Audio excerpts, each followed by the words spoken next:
Chapter 1, the deprogramming. When the Master Peter Aïvanhov died, he declared, "A little task is accomplished." He knew that he had done his task, that he had accomplished what he had to accomplish. Therefore, he had the right to live in peace, whatever the way he did it. But as I explained before in the introduction, it was very hard to teach everything that he wanted to teach, because a good pedagogue must adapt to the situation of the students. So you can teach only what is acceptable in the mind of somebody. And the programming of the society is so strong, whatever the programming is, so strong, that for a master, it's always very paradoxical to speak about the light, accepting at the same time the limitation of the people. The limitations are always negative beliefs. The limitations are therefore always darkness that are preventing you from going to the light. When we teach, we have to play chess. We have to calculate what can be accepted, what can be used, what will be refused.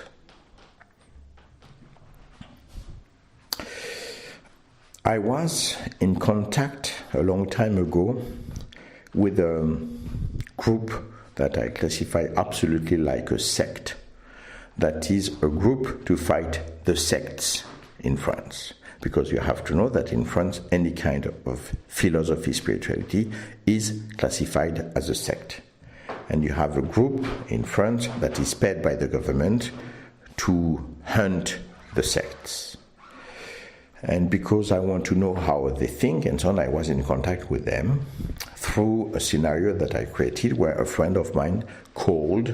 She played not the idiot, the beginner, explaining that her brother was starting to get interested in some stuff and so on, and trying to ask basic questions to understand how they understood the philosophy, the spirituality, and so on.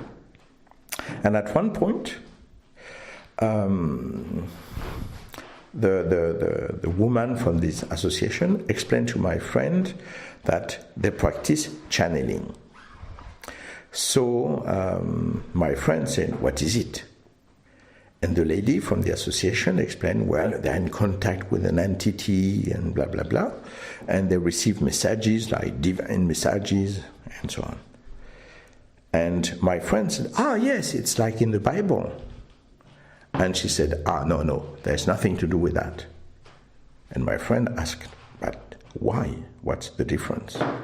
And this woman said, well, these people, they work to develop this ability, while in the Bible, it's God who has chosen them. They did nothing to have messages. God has decided. And my friend, who played the beginner, but is far from being a beginner, she said, yeah, so your association is Catholic. I said, no, we don't have any religion. Incredible. And when you listen to that, you're obliged to smile. But it's funny because today, I was talking to a friend of mine from America, Ricky. And as she knows that I know a lot of stuff, she asked me, why is it that you can do some stuff, E.G.? Are you chosen? Are you like a chosen one? That's why some people cannot do it and some others can do it.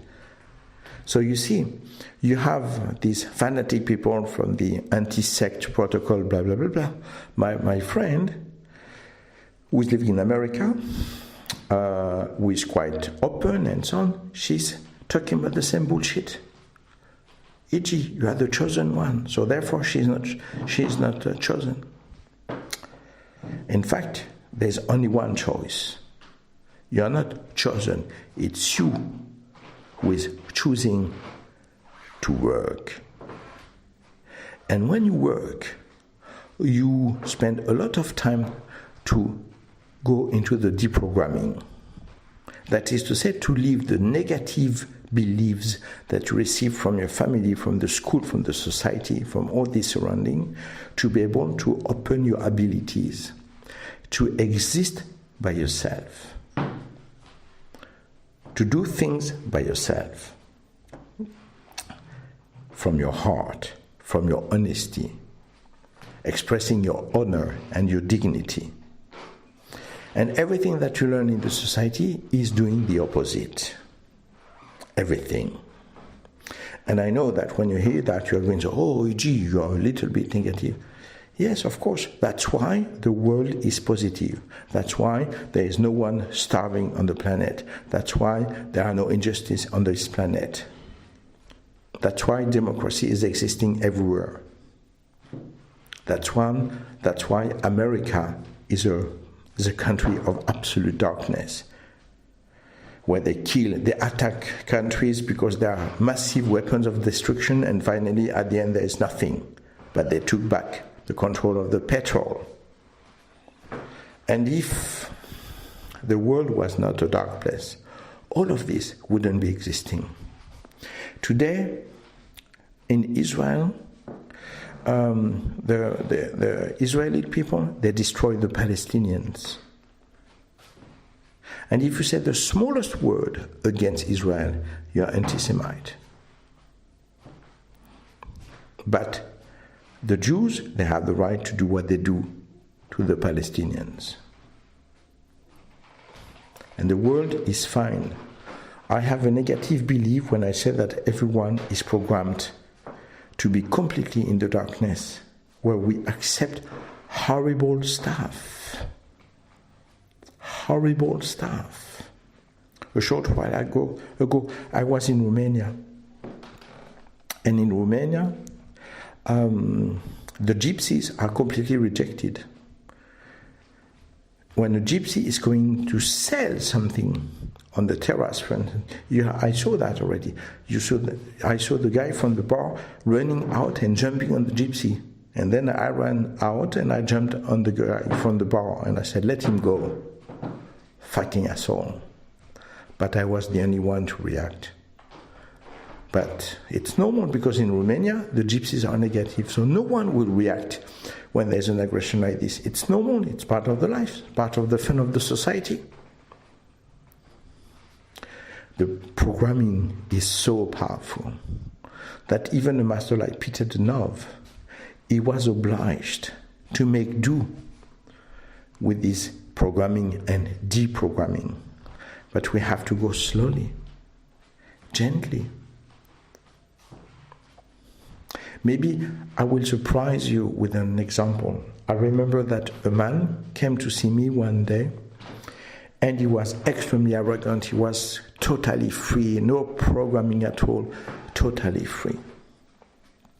I was in the living room in my house, and I told him, oh, I see, you have a fantastic level. You know what? I would love to go on in this conversation, but naked. So we get naked, both of us. I started to stand up and to open my trousers. And he said, what are you doing? I said, I'm not programmed. You're not programmed. It's a bit warm. It's nice to have the conversation naked. Why not? I said, but I don't know you. I'm not going to. And I said, you see, you're completely programmed. What would be the problem between two men to get naked, to have the conversation? If you say that you are like a god, you're completely free, what are you talking about? So in fact, it's not an obsession to be naked, but if you are free, what's the problem to get naked in the living room to talk? Why not? It's warm, the guy is so high, I'm so high.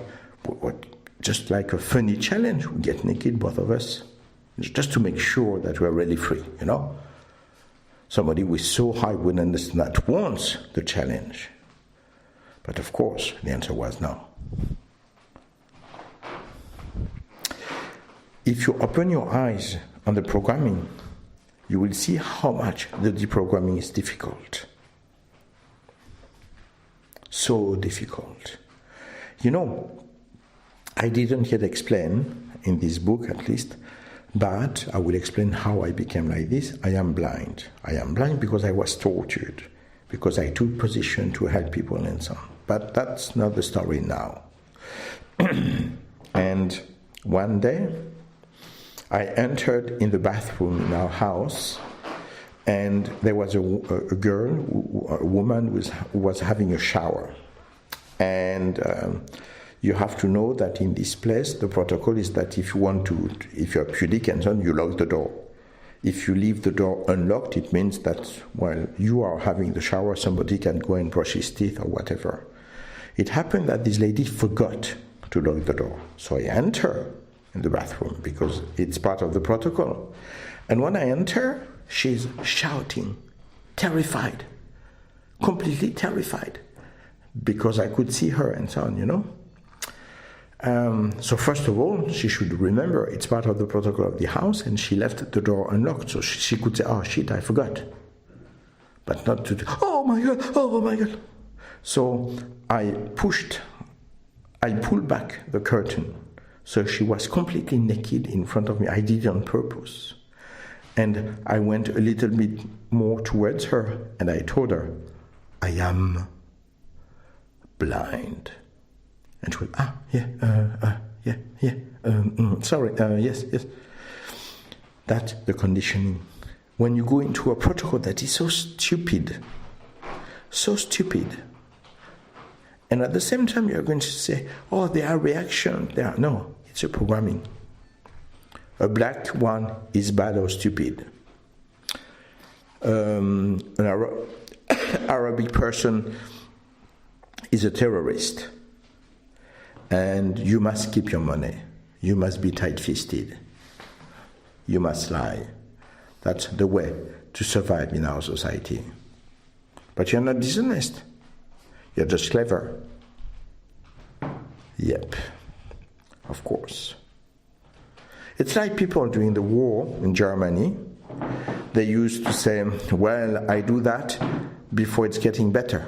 See, they are not even vicious, burning Jews, killing Jews. They are just doing that before it's getting better. So you see, it's going to get better. So what I do is not negative.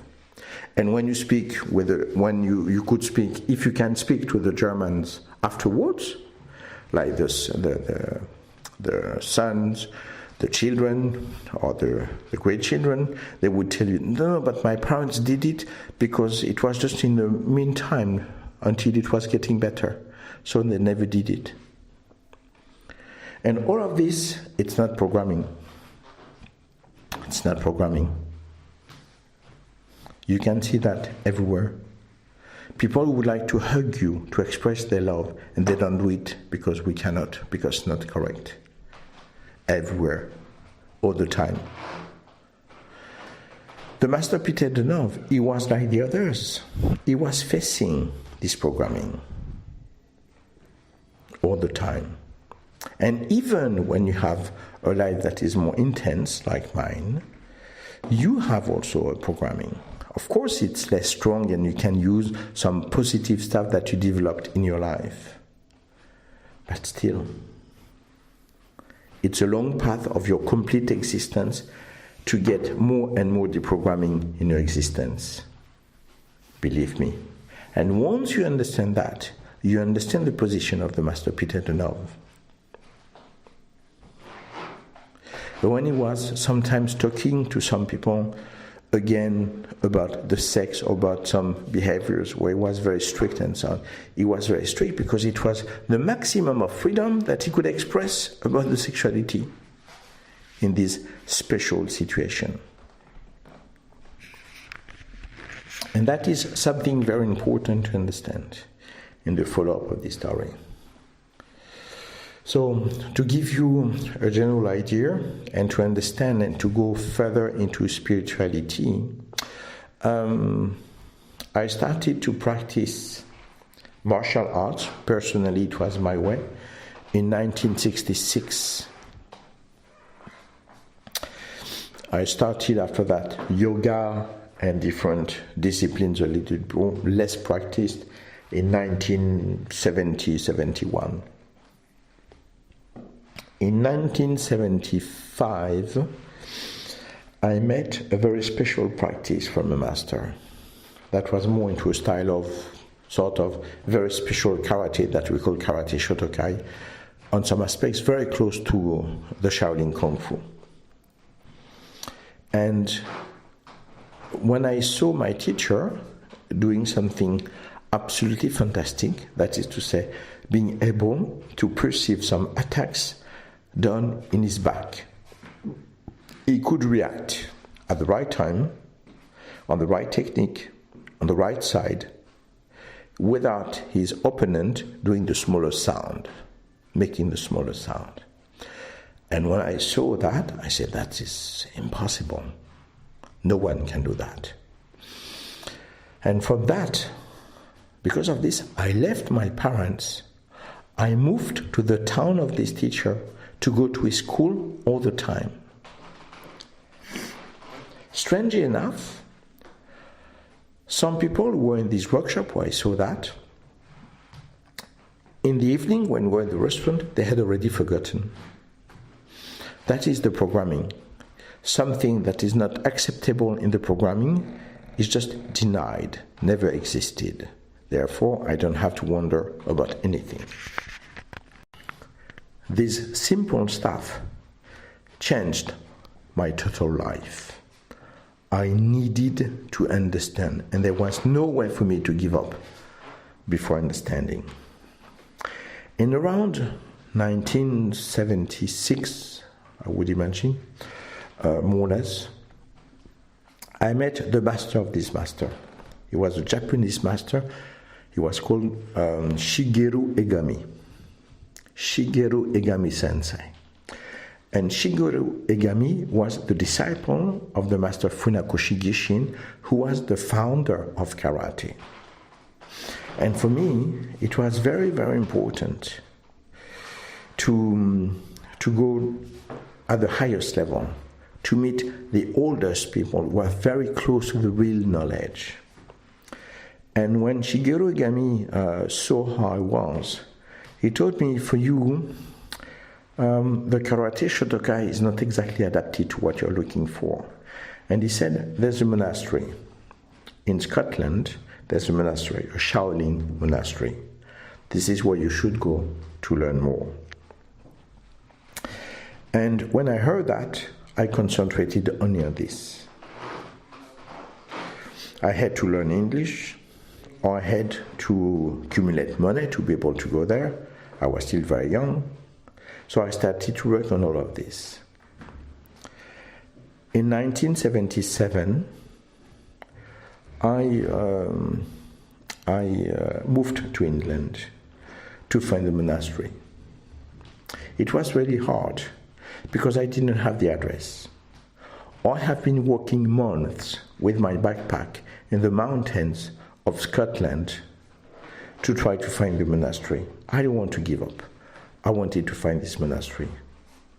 Finally, I did it and arrived in the monastery, 77, 78, more or less. And there I started to practice. I was accepted in the monastery and I started to practice. I discovered a world of energy, of chi, of tantians,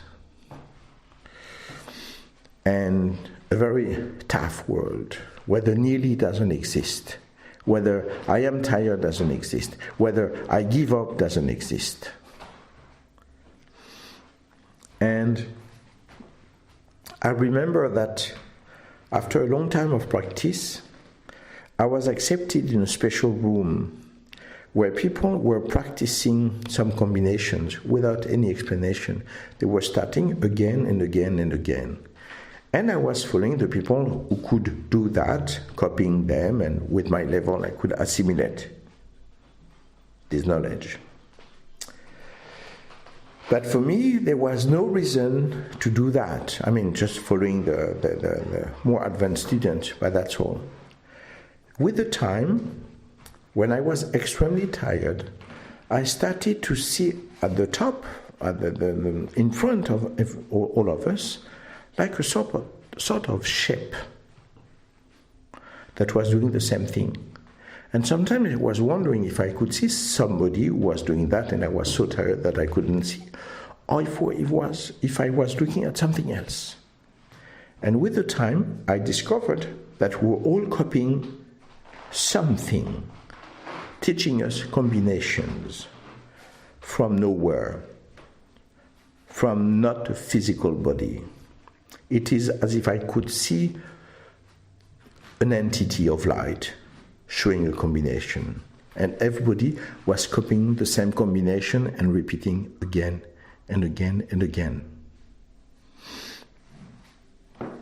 That was part of the practice that I had, without mentioning, of course, that the style of work, like attacking in the back and so on, became just classical, that I understood, that I controlled after years of practice. I learned in the practice to feel something different. When one person was moving, you could feel before he was moving. And sometimes you could see in an extreme fatigue some sort of shapes around you to guide you, to correct you. You were learning by a sort of intuition, also with the masters, but also with something else that was nearly impossible to define. It was just part of the surrounding. And from this, I changed a lot. In 1966, when I went to my first school, I received, from the first day, my first lesson. That was a sentence. The one who wants to do something finds out a way. The one who doesn't want to do anything finds out an excuse. All my lifetime, when I thought that it was impossible, I said to myself, okay, you have the excuse. Now, find out the way to do it.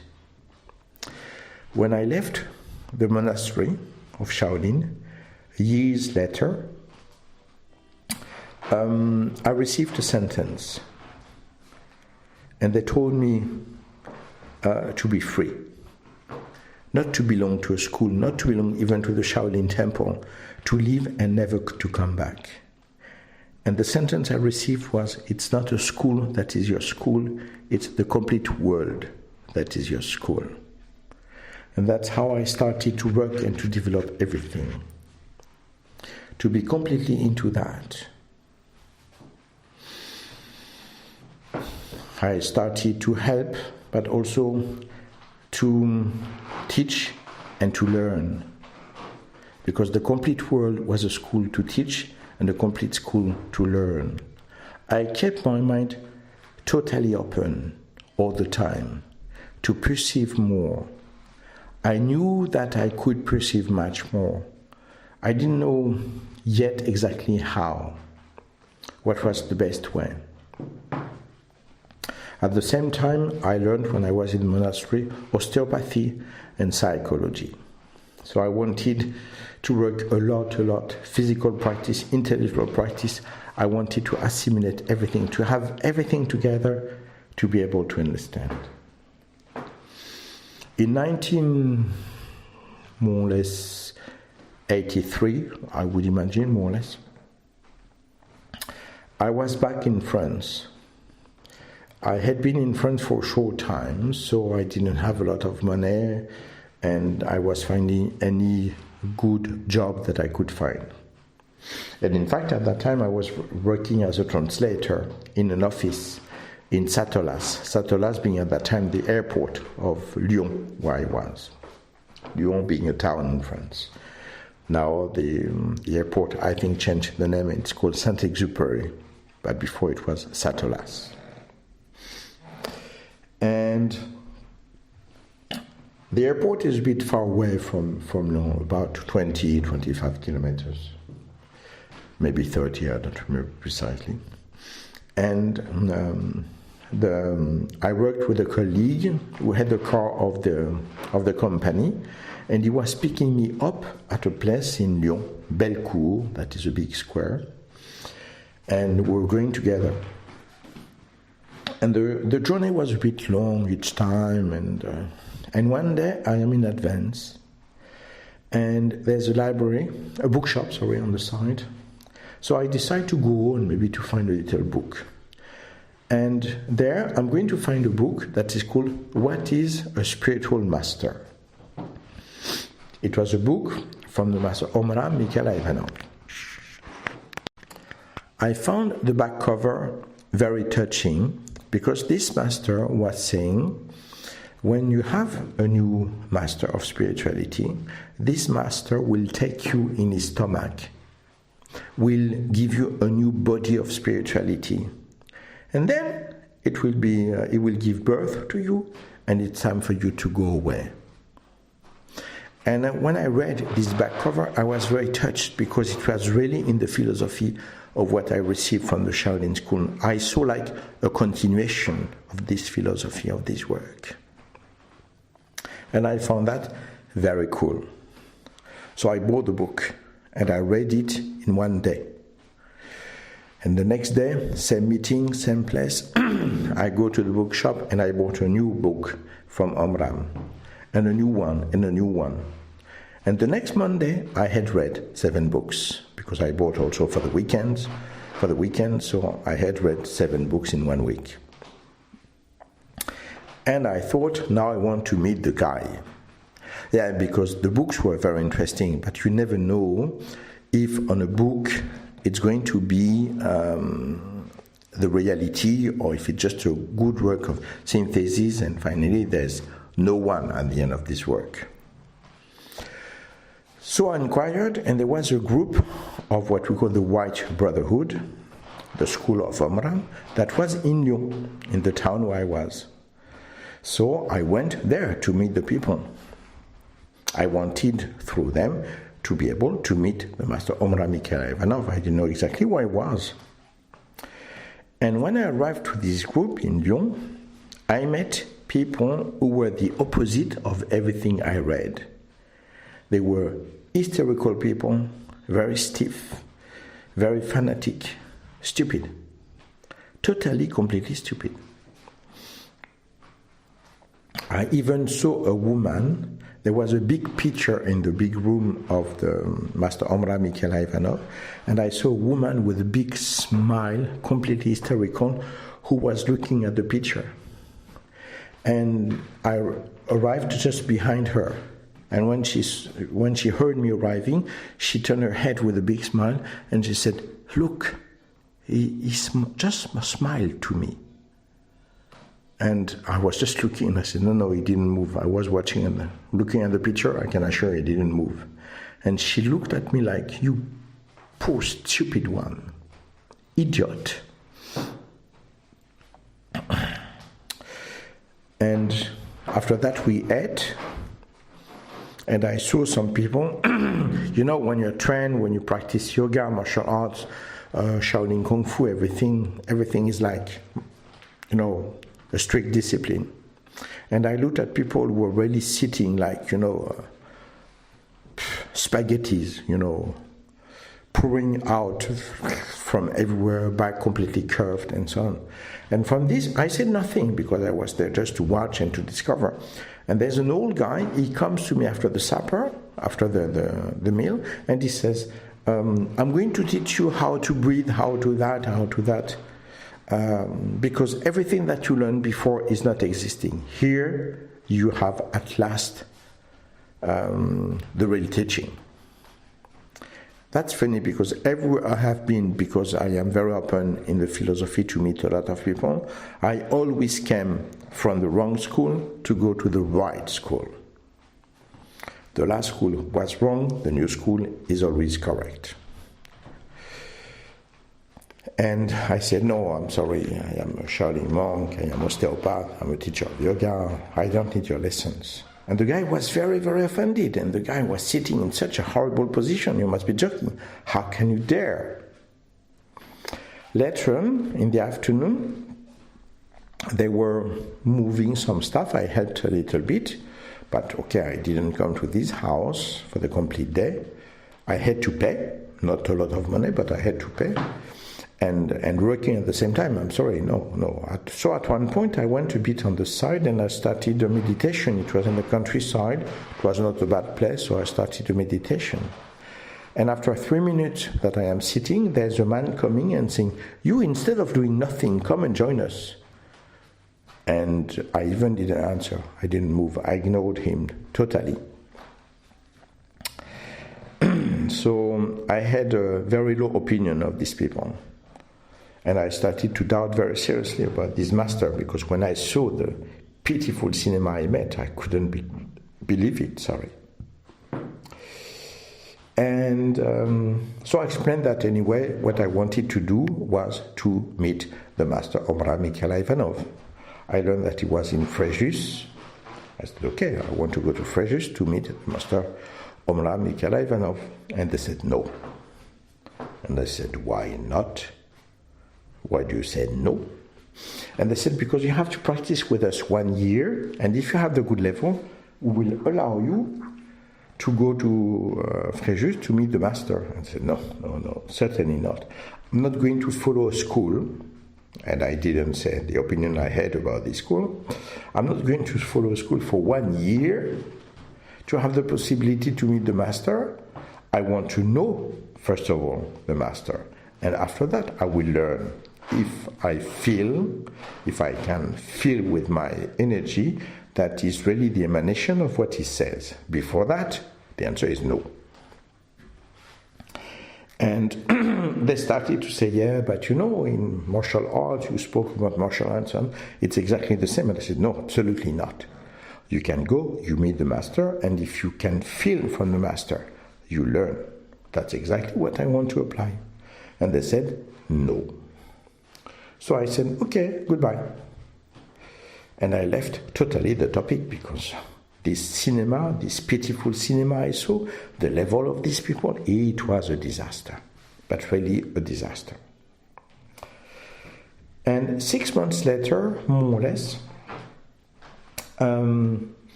had to move to Nancy, in the east of France.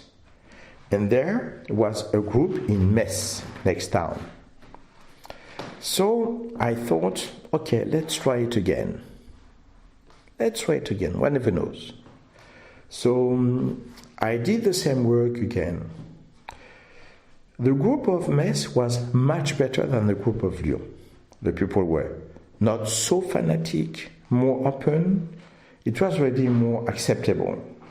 And many, the leader, who was Christelle at that time, in Metz, was a charming lady. She had really something. And when I met her, I said, if I take this famous master that I don't know, that I look at Christelle, then maybe this master is interesting, because to have a student like Christelle, yes, already that's a good point. But Christelle did the same protocol. No, you have to learn for a year and so on. And I said, no. If I don't know the master, if I cannot check by myself the master, I don't learn. There's no way. So she insisted, and I went on, no. I want to meet the master, but no, not like this. And therefore, Christelle was cool, and she said, all right. I just see that you're stubborn, that you don't want to hear anything. So I'm going to do a fake card for you. I'm going to pretend that you have been learning 1 year with me. Like this, you can go there and you can meet the master. And I said, okay, I'll go for that. It's a yes. To go and meet the master, I arrived with a fake card. I arrived with very little amount of money, because when I could go between Nancy and Fréjus, you have around 1,000 kilometers, a bit less. So I had to pay the ticket, I had to pay, I just took a new house, so I had really no money. I calculated that with the journey, I could be there for about 4 days. But 4 days are enough to meet somebody and to discover. So again, and the complete commitment of everything that I've been doing in my life, 4 days was worth it. So I said, I go there. The journey was complicated, was very tough. It was complicated for many reasons, very, very tiring and so on. But I managed and arrived there. There I met crazy people as well. And I discovered this place called the Bonfin that was as crazy as the rest that I saw before. So there I was quite disappointed. I discovered also, when I arrived there, I found some references about the master of the master, Omraam Mikhaël Aïvanhov, who was the master Peter Denov, Ben Saduno. And I was touched by this aspect, because Ben Saduno obviously is like a magical name. And myself, when I left the Shaolin monastery, I received the name of Iji Aika Chuan.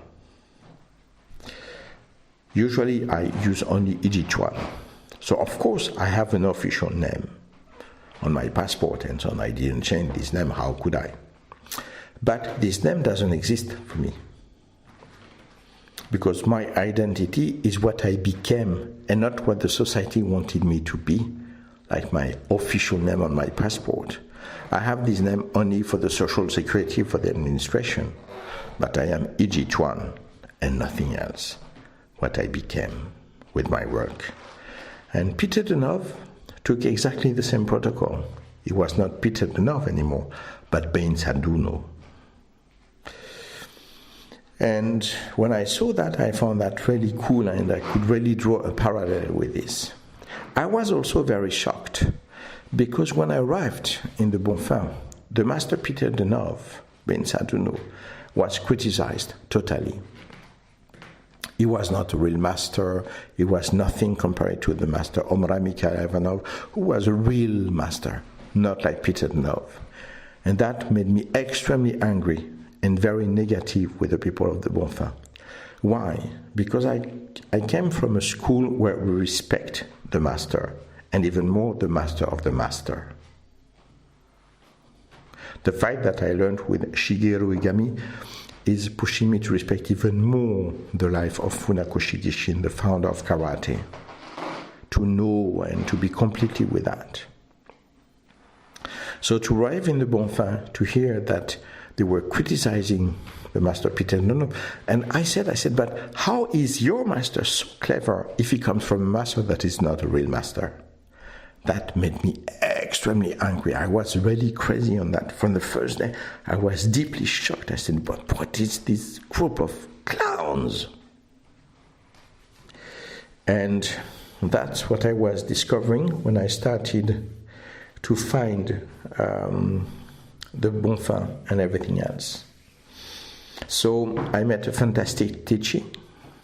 I met a fantastic second teaching that was the same teaching, in fact, from the master Peter Denov.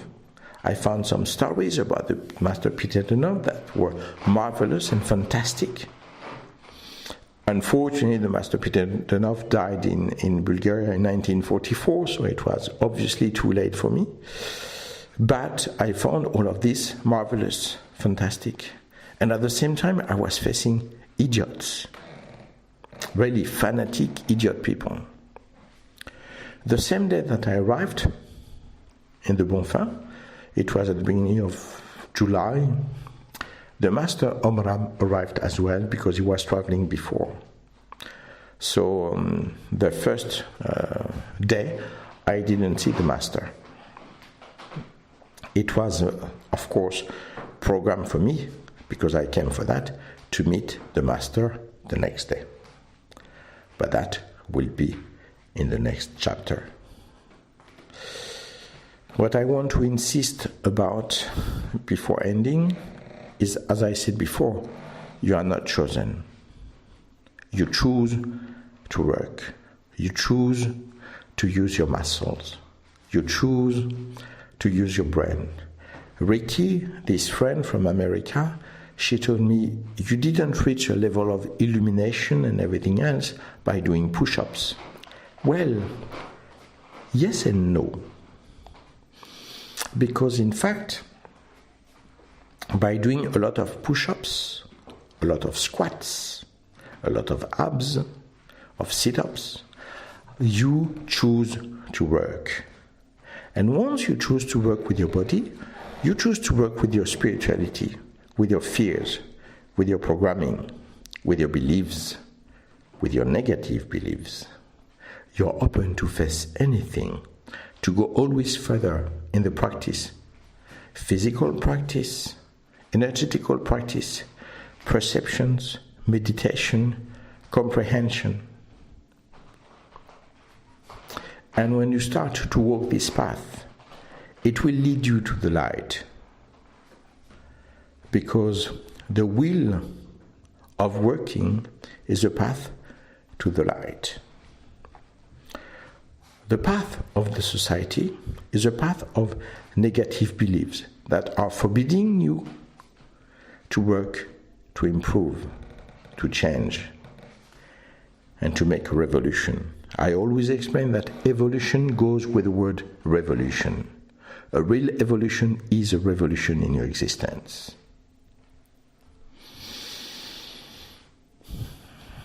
So, in a certain way, yes, I went to this illumination, whatever you want to call it, by doing push-ups. Because through the push-ups, I didn't see the light. But I developed the power of choosing to work. And when you choose to work, and that you turn your will of working on the direction of the light, you can reach only the light. And I want you to understand, in everything that I'm going to explain after that there is not only, and that would be a big lie, to believe that there is only the initiation of reaching a level of magic, of power, of no. It's not working like this. You reach a level where some stuff can be manifested in your life because with a big will, you choose the work of cleaning your existence, of developing your will. If you decide to do 50 push-ups before the breakfast, you cannot even imagine to have your breakfast before doing 50 push-ups, even if you are ill, even if you have temperature, because all of these are only excuses. You find out the way to do it, and you do it. And when you develop that, once you decide to go to the light, in spite of being afraid, of being limited, you do it, because you don't take any kind of excuses. One day, I will go back to this letter. The master Omraam Mikhaël Aïvanhov asked me, because of course I met him and I became friend, to work with my mother.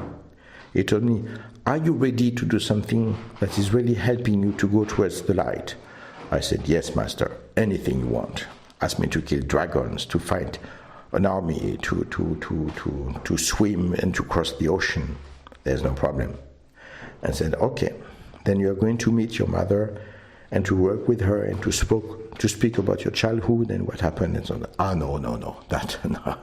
No, I don't speak about things like this. No, I'm sorry, master.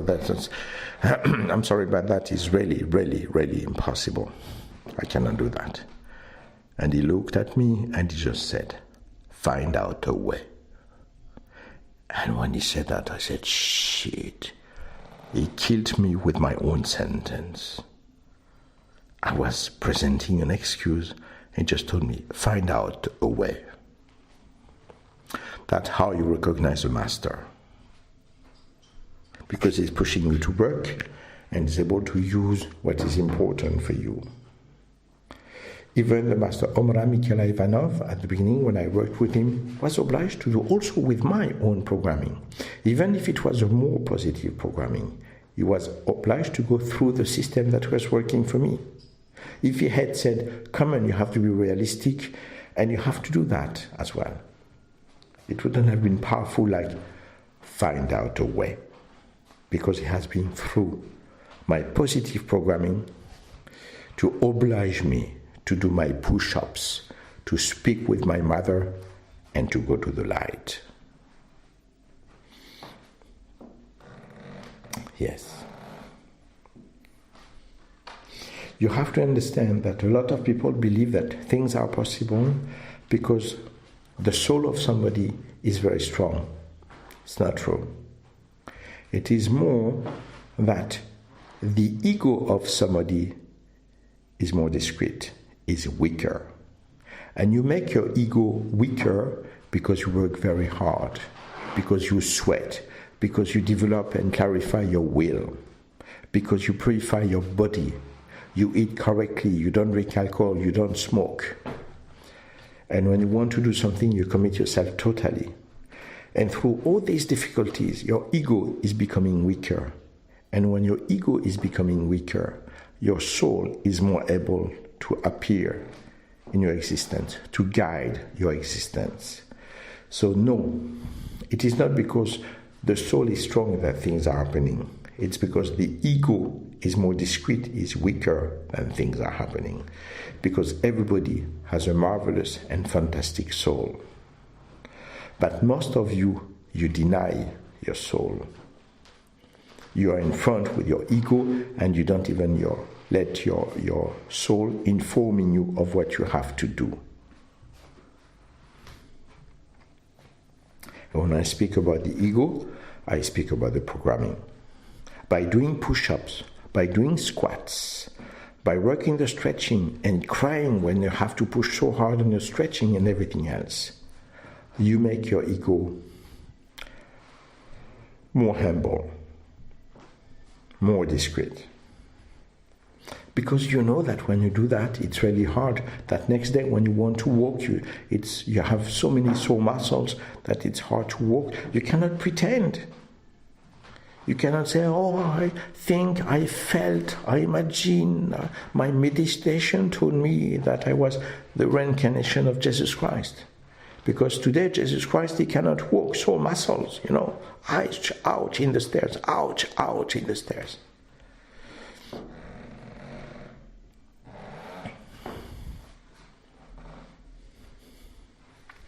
So I went to the light through the push-ups. To answer to Ricky, who asked, don't tell me that you went to the light by doing push-ups. Well, in a certain way, yes. I started my path with the push-ups, with the squats, with the practice, with the art of kicking and working harder and harder and harder to concentrate, to control the breathing. Through my life, everything was a challenge. I learned in yoga to control my breathing, and I could dive to 30 meters deep, which is not the highest level in the world, but it's not bad. It's not bad. I practiced climbing, I practiced diving, and a lot of other disciplines like karate, aikido, kung fu, bojo, kendo, different styles of yoga. And when I was about 16, I started as well to read Sri Aurobindo. That was teaching the Jnani Yoga.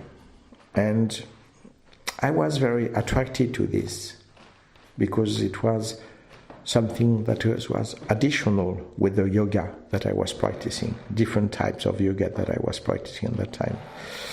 But it's true that when I read the books from the Master Omraam Mikhaël Aïvanhov, and after that the books from the Master Peter Denov, I found a path of simplicity that was pure and efficient like the martial arts. At the same time, I wondered how these students in the Bonfim were so arrogant and so empty and so stupid for most of them, while they were following this teaching. Later on, I discovered that if you don't follow a path of humility through something different that is pushing you to make your ego weaker, your soul will never appear. And you will use the knowledge of the teaching to show off with your ego. And the teaching will do the opposite of what you wanted to reach. Instead of making you closer to the light, it makes you closer to the darkness with the arrogance of the lies through a teaching that was used by your ego to become even more important. You follow a path of humility, a path of simplicity, a path where you develop your will until you become exceptional. When I arrived in the Bonfin, I met a real brother, Yannick Percherencier. And he could use this teaching like a samurai. Why? Because he was a guide in the mountains. And with that, he had to face a lot of difficulties. He was highly trained, and he could use the simplicity of what he developed in his own discipline and the pure knowledge of this teaching of the white brotherhood. And there, with him, it was working. I met also Madeleine Chavanon, who had a very intense life, who was in the middle of the war. We had to face a lot of stuff. She applied the life to do fantastic stuff. And through that, she was able to receive the teaching of the master Omraam Mikhaël Aïvanhov and Ben Saduno Peter correctly. But for those who were using this knowledge just in an intellectual cold way, they were even more with an ego than those that you meet outside. So the deprogramming is the key of everything to start. Without deprogramming, without a clear, humble will, powerful will at the same time, there is no way to go into a deprogramming. You just get the knowledge of the white brotherhood as a bigger knowledge of arrogance, of craziness, of cinema, to impose even more blackmails to your surrounding. And of course, the real teaching is a path of humility, of efficiency, of contact with your own heart. That is what I can give for the chapter 1, so that you start to understand the path to follow.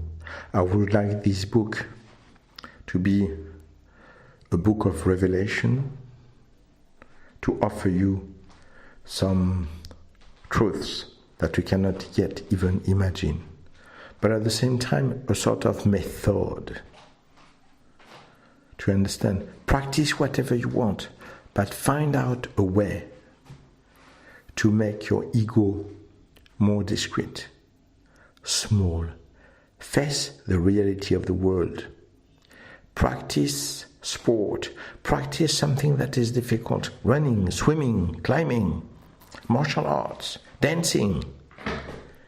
And you will develop through that a humility that will give you the key to use the knowledge of the Master Ben Saduno and the Master Omraam Mikhaël Aïvanhov in a correct way. In a correct way. I discovered with the time that it was not only Ben Saduno who did the technique of leaving behind a little bit the name Peter Denov, because the master was called the Master Omraam, and I always called him like this, Omraam, because Omraam was a name that I received in India from other masters. So Omraam is his name. Ben Saduno is the name of the master. My name is Ejichuan. The other names are part of a programming of the society. And this is why I reject totally my name As an official name, there's only Ijichuan existing, as existed Omraam, and before that, Ben Saduno. Thank you.